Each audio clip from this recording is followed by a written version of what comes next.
আসসালামু আলাইকুম। এফএ টিউশনের পক্ষ থেকে সকলকে শুভেচ্ছা জানাচ্ছি। আজকে আমরা নবম শ্রেণীর গণিত ও বিজ্ঞান বিষয়ে ষান্মাসিক পরীক্ষার সিলেবাস নিয়ে আলোচনা করব।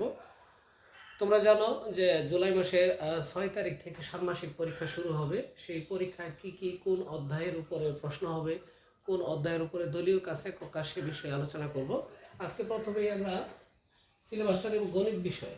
গণিত আছে শিখন অভিজ্ঞতা 1, প্রাত্যহিক জীবনের সেট, অর্থাৎ সেট থেকে প্রশ্ন আসবে। তারপরে শিখন অভিজ্ঞতা 2, অনুক্রম ও ধারা। দ্বিতীয় যে অভিজ্ঞতাটা আছে অনুক্রম এবং ধারা, তার উপরে আসবে। তৃতীয় যে শিখন অভিজ্ঞতা লগারিদমের ধারণা ও প্রয়োগ।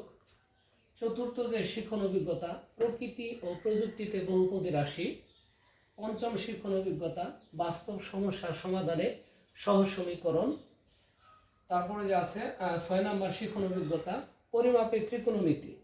তারপর তোমরা দেখতে পাচ্ছ 7 নম্বর অভিজ্ঞতাকে বাদ দেওয়া হয়েছে। এখানে 8 নম্বর অভিজ্ঞতা সুষম ও যৌগিক ঘনবস্তু পরিমাপ। এই শিখন অভিজ্ঞতাগুলো থেকে প্রশ্ন আসবে, তোমরা এগুলো থেকে বেশি বেশি অনুশীলন করে পরীক্ষার প্রস্তুতি নেবে। এখন আমরা বিজ্ঞান বিষয়ের সিলেবাসটা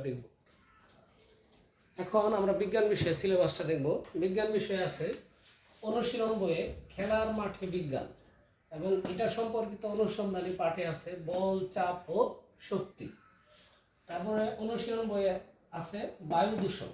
বায়ু দূষণের মধ্যে এখানে 4টা অধ্যায়ের উপরে আলোচনা হবে।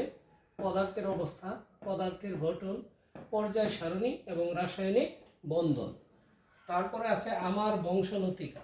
এখানে অনুশীলন বইয়ে 2টা শিখন অভিজ্ঞতা আছে, জিন তথ্য ও বংশগতিবিদ্যা এবং জৈব অণু। তারপরে আমরা আরো কয়েকটা আছে, সেটা আমরা দেখব। এখন তারপরে যে আছে 4 নাম্বার কত রকম বাড়িঘর।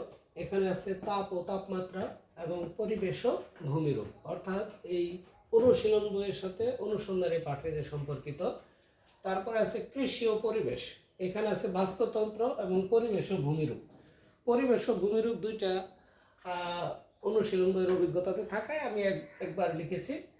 তার মানে এই যে অধ্যায়গুলো আছে, এই অধ্যায়গুলোর উপরেই এই ষান্মাসিক পরীক্ষায় প্রশ্ন হবে, এবং এই অনুশীলনীগুলো, এই অধ্যায়গুলো একক কাজ, জোড়ায় কাজ, দলীয় কাজ এবং রিটেন যে পার্ট আছে সেগুলো হবে। আশা করি এই অনুশীলনী অধ্যায়গুলো তোমরা ভালোভাবে অনুশীলন করলে পরীক্ষায় ভালো করা সম্ভব। আজ এই পর্যন্তই, পরে অন্য কোনো ভিডিও নিয়ে হাজির হব।